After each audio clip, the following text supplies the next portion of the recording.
I'm coming to you from the 25th World Economic Forum on Africa here in Cape Town, South Africa, and I'm speaking to Viswanathan Shankar, who is the CEO, Europe, Middle East, Africa and Americas for Standard Chartered. Thank you very much for your time. Thank you. Great to be here. 2 days of deliberation between multi-stakeholders, business, labor, government and civil society. Key themes have been, as always, the opportunities and challenges on the continent. And I think, Shankar, if we're looking at Africa's economic outlook, we've got to focus on the challenges first, and then we can move to the opportunities. What do you deem to be the single biggest challenge for the continent at this time? Low savings rate, because that's got implications for infrastructure, which has got implications for sustainable economic growth. So low savings rate, which differentiates Africa from Asia. When Asia developed, it had high savings rate, 30%, 45%, depending on the country. Africa has a savings rate of 15% of GDP. So if you want one single factor, I would say low savings rate. But now it's going to be challenging considering that there's only 11% banking penetration across the African continent. Absolutely. What about using the mobile advantage here? With about 80% mobile usage across the continent, could we use this term, and we use it many times, leapfrog, when it comes to financial inclusion and ultimately the savings rate? Absolutely agree with you. In fact, I think we not only need to think about leapfrogging in terms of using mobile for financial services and financial inclusion, because that will ultimately impact savings rate, but actually we need to rethink the way that we go about solving our infrastructure deficit. Africa needs a made for Africa solution. Everybody is trying to, when we talk about infrastructure, everybody is thinking about building big power plants, big highways, big dams, big projects. Everybody wants to live in great suburban homes. America could do it. I think Africa needs to think differently. What would be the key to that different thinking? I would say small is beautiful. We need to think about how we, for instance, why do we need to build big horizontal cities? Why can't we go vertical? That means you can concentrate your infrastructure development on a small patch of land. Why are we building? We can afford to build lesser number of roads if we are going to have better public transportation and people don't need to buy cars. Power. If you build big power plants and you need to transport it from where power is produced to where power is consumed, you need to build big, long grids. And Africa's size is against it. I mean, if you look, people don't realize the size of Africa when they look at the map because we use the Mercator scale. Africa's size is the United States of America plus China plus India plus large parts of Europe. You put them all together and that's the size of Africa. But doesn't it give us gravitas from a size perspective when it comes to the geographic context? It does. It gives us gravitas, so you could exploit that size for agriculture, for instance. 60% of the world's uncultivated arable land lies in Africa. Absolutely. So you should use it for it. But that should not mean that we should be building more and more horizontal cities, because then the infrastructure need is going to be humongous. Look, the other side, Bronwyn, is there's an estimate that Africa's annual infrastructure spend needs to be close to about $93 billion. On an annual basis? On an annual basis. We're currently spending about 40 to 45. So there is a 50 billion gap. Is it going to be easy to get that 50 billion? I would argue no, for the following reason. If you look at where regulation is going in banking, Basel III, if you look at where regulation is going in insurance industry, Solvency II, they are big funders of infrastructure projects, and that's going to become A, more expensive, and B, even probably less accessible or less available. So we've got to come up with innovative solutions. Otherwise we're dead in the water on the infrastructure game. Is that what you're saying, Shankar? Absolutely. So leapfrog, think differently, reimagine the future, reimagine how we approach the infrastructure deficit. What about this visa situation in Africa? And we're sitting now 2015, we've got 13 countries on the African continent where visa access is easy between those countries.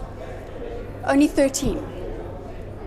Talk about people from outside of Africa trying to come to Africa. It's not just the visa problem, it's also the flight problem, the transportation problem. Well, talking about Tunisia, you've got to fly all the way to Dubai, Tunisia, then to Lagos, but off the African continent, so it doesn't make sense logistically.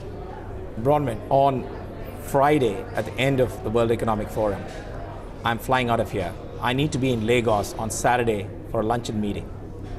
Guess how I'm going from Cape Town to Lagos? Tell me. Via Dubai. So Your point. exactly. Okay. Dubai is actually becoming the central hub because it's easy logistically. Dubai is becoming the central hub for Africa. Africa should be able to have a few cities which act as hubs. Absolutely. Now, so you touch on an important point. We talked about hard infrastructure, but we also need to think about the soft infrastructure, which is what? The visa regimes and everything else. I mean, this is about thinking. And then there's a third bit of it, which is, since Africa does not have the savings and it needs to get a lot of its capital from outside foreign capital, we also need to think about institutional infrastructure. Do we have the right regimes, investor safeguards? Do we have, even in case of intra-Africa trade, do we have the right customs regimes, the right tariffs? You're leading me to the point which I suppose is the elephant in the room, and that is corruption. We've seen the headlines around the FIFA scandal and how that's gripping the world stage. South Africa is squarely at the center of that for the 2010 World Cup. This is a problem. I mean, that's what you're saying, safeguarding investments on the continent. People are not going to invest their money on a continent if they cannot get a good return on that investment, but more importantly, get their money out. Right. Or make sure it goes always deployed to the right environment. But if you, here, Bronwyn, I was just reading that to move a cargo on the road from Lagos to Abidjan is somewhere close to about 969 kilometers or thereabouts. It goes through 60 odd checkposts. So every checkpost to me is a potential source of corruption. Even if there is no corruption, it is slowing down the free movement of goods, and it adds to costs. So why do we need it? I can understand the need for maybe 3 checks, 4 checks, but 60 is a bit odd every 15 kilometers. I want to touch on another important theme, and that is regionalisation. It goes again to the easy access between countries and rethinking the whole visa scenario. Let's look at the East African community because they're leading the charge in this regard. And now again, I want to take Uganda, and I want to say there are 40 million people, 45 million people in Uganda. Tanzania, 55 million people. Kenya, we're sitting with 45 million people. Rwanda, 12 million. Now, rather than thinking of those as individual countries, the consumer story in that block is 146 million people. Suddenly, that's attractive to a telco or a bank. Make sense? Absolutely, absolutely. The way we are going to get scale in Africa, barring a few countries, I mean, if you take Nigeria with 170 million people, you get scale there, or Ethiopia and so on. But the way that we actually get scale in Africa is by facilitating the free movement of goods and services, even if not people, in the short run. So start with goods and services. Start with goods and services, then probably move to people. You know, my dream, and probably your dream, is that we actually have a true African Union. Which is close to the European Union. Is it viable, and is it possible? It requires political will, it requires courage, and it will take a lot of time. Rome was not built in a day, and even the European Union took a long time for it to develop, and even today there are lots of pulls and pressures. So this is just a dream. But if you can get the regional groupings right to start with, and get the goods and services right, and then make travel into Africa and across Africa that much more frictionless, I think we'll come a long way. Let's talk about trust between private and public sector, and this is something I think that is a concern across the continent. Are we bridging the divide when it comes to trust between government and business? I think the general relationship between governments and business in Africa is improving. African governments, if you go back to the post immediately after independence, there was, and that's not just true for Africa, it's true for India and many other places, there is a natural distrust of foreign investors and big businesses. And it requires a few generations for that phobia to disappear. So I think it's a historical Are we still many thing. generations away from No, I actually think if you look at the development of homegrown industrialists like Aliko Dangote or many others, Tribe Masiva and many others, I think we are onto something where African entrepreneurship is beginning to flourish, and there is a healthier relationship being built and an understanding by both parties of what governments are for and what private sector is for. And it's actually by working together, public and private in partnership, that we will achieve the gains that we need to in Africa. Entrepreneurs are still saying that there's too much red tape and that governments are not providing an enabling environment for them to thrive in. They are one of the biggest sources of a solution to our unemployment problem across the continent. Absolutely. Can more be done, and immediately? More should be done. More should be done immediately. The only defense I would make on behalf of the governments is that you get this complaint everywhere. People everywhere in the world, you can go to the freest country in the world, America, and people criticize. And they say the red finance tape is difficult to come by for entrepreneurs. The more you travel around, the more you find, so people in Africa always tell me, SMEs suffer access to finance. Absolutely true. But when I go to Italy, people say access to finance is a problem for SMEs. The same thing in US. Our problems seem to be really global, and Africa's problems are different, but not that different.